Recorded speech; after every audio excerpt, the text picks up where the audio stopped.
Hello, my name is David and I'm the organist here at Nidd Church, part of the Knaresborough Team Ministry near Harrogate in North Yorkshire.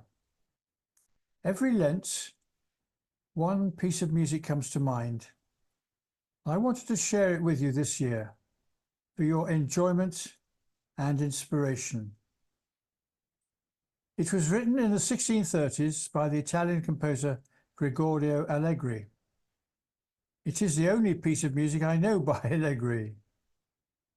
It's a setting of the penitential Psalm 51, "Have mercy on me, O God."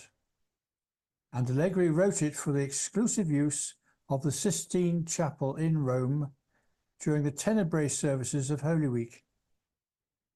It's often sung in English churches on Ash Wednesday or Good Friday. It was written for two unaccompanied choirs of male voices, boys and men. No organ, no instruments, just a cappella voices. One choir, of course, is the full choir, but there's a second solo choir, which is much smaller. The work is probably most famous for three reasons.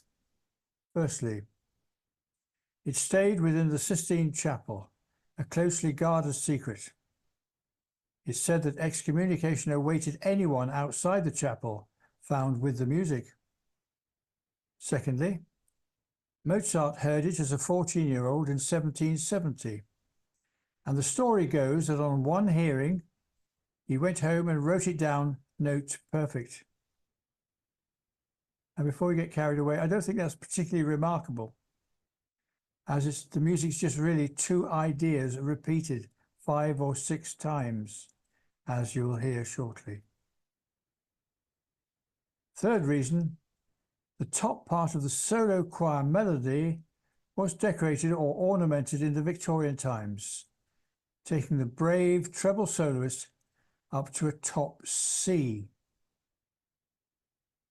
The famous 1963 recording of King's College, Cambridge under David Wilcox featured the treble voice of Roy Goodman, then 12 years old.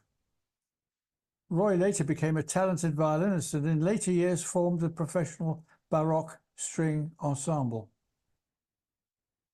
Our teaching careers crossed in the 1960s in Berkshire, but in 2000 I was teaching in a girls' school near Harrogate with an excellent choir, and I arranged the work for them using a girl soprano for the solo part. For copyright reasons, that's the version I'll use in a moment. The performance was recorded at a public concert in St Wilfrid's Church, Harrogate, and that church has a most generous acoustic for voices. Beautiful sound. I remember like yesterday catching sight of some younger girls listening to the soloist as she went up the scale for the first time to the top C. Mouths fell open in amazement. Could this be possible? She was an instant school heroine. I do hope you enjoy the music and that it helps with your preparation and thoughts for the great feast day approaching, Easter, and the resurrection of our Lord Jesus Christ.